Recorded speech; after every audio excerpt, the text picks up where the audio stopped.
अस्सलाम वालेकुम जी। वेलकम करता हूँ आपको मुर्तज़ा गार्डन चैनल पे जी। आज मैं इंफॉर्मेशन आपको दूंगा वनरंग जीव के बारे में। वनरंग जीव जो है ये आजकल आप इसकी कटिंग लगा सकते हैं। मैं आपको ये चेक जो करवा रहा हूँ, ये मेरे मदर प्लांट हैं जो जिनसे मैंने कटिंग उतार कर मैंने इसमें सेल भी होलसेल पर भी मैंने पौधे देने होते हैं लोगों को, उसके अलावा अपनी नर्सरी पर भी देने होते हैं। इसीलिए मैंने ये वनरंग जो है इसको संभाल के रखता हूँ। मटेरियल जो मेरे पास होता है, मटेरियल इस्तेमाल इसमें वो ही करता हूँ। केमिकल किसी किस्म का खाद जो है वो इसमें नहीं डालता। ठीक है, ये आप चेक कर सकते हैं। ये सारी वनरंग जो आपको जितनी भी नज़र आ रही है, आपने देखा होगा नर्सरी पे 2-3 टहनियाँ लगा के 200-250 रुपये की देते हैं, लेकिन मैं इस तरीके नहीं करता। बेहतरीन किस्म का पौधा तैयार करता हूँ और उसका रेट भी जो है मुनासिब करके लोगों को देता हूँ। ठीक है, उसमें 1-2 टहनियाँ नहीं होती, बेहतरीन बना होगा पौधा, आप चेक करके ले। ठीक है, तो इंशाल्लाह ताला जो है आज मैं इसकी कटिंग जो है वो उतारूंगा। अगर आपके पास भी है, अगर आप इसकी कटिंग लगानी चाहते हैं तो कटिंग का साइज़ कम से कम 4 या 5 इंच इसका साइज़ का कटिंग होना चाहिए। ठीक है, ये देखें, अभी ये मैं उतार लेता हूँ। तकरीबन ये इसका साइज़ बनता है, ये ले, ये 4-5 इंच इसका साइज़ बन जाता है। ठीक है, आपने जो इसकी वनरंग जीव की ख़ास तौर पर कटिंग करनी है, अगर इसकी कटिंग जब भी लगानी हो, कुछ लोगों का ये कमेंट होते हैं हमारी वनरंग जीव जो है वो हमसे चलती नहीं है। ठीक है, आपको बता दूं कि इसके जल्दी गलने के चांसेस क्या होते हैं। जिस जगह से मैंने इसको इस जगह से मैंने इसको काटा है और उतारा है, तो इसी जगह से अगर आप लोग इसको मिट्टी में लगाते हैं तो ये चीज़ गल जाती है ठीक है, और इसकी वनरंग जीव की जो स्टार्टिंग है, ग्रोथ चलने में बड़ी प्रॉब्लम आ जाती है। ठीक है, आपने इसको ये वाला जो एरिया आपको नज़र आ रहा है, ये इसका जोड़ है।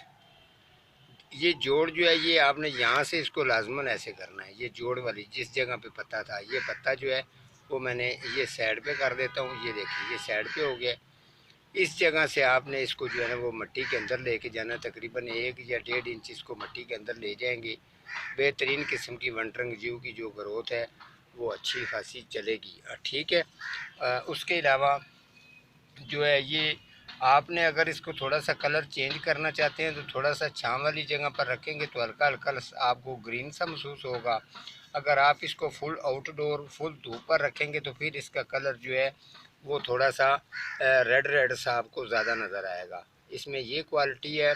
दूसरा आपको बता दूं कि आपने वनरंग जीव को कम से कम भी अगर इसको 8-10 इंच का पॉट लगाया करें, छोटा पॉट ना लगाया करें।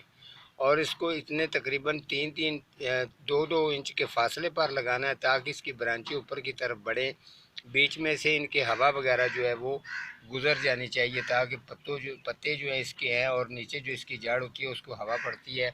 उसके साथ साथ जो है इसकी ग्रोथ जो है वो बेहतरीन रहती है और पौधा जो है वो खूबसूरत बन के इसकी लड़ियों की तरह ये फिर नीचे आस्ता आस्ता आना शुरू हो जाता है, तो फिर ये ज़्यादा खूबसूरत भी लगता है।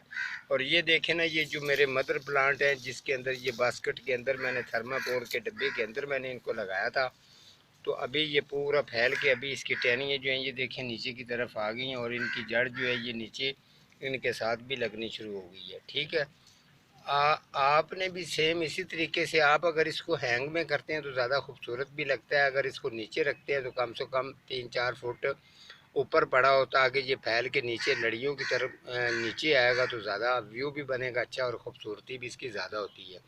जो छाँव की तरफ चले गए ये थोड़ी सी देख लें, उनके कलर में आपको थोड़ा थोड़ा सा ना फ़र्क नज़र आ रहा होगा और आगे आएंगे तो यहाँ थोड़ी सी धूप ज़्यादा रहती है, 2 कलर इसके बन जाते हैं।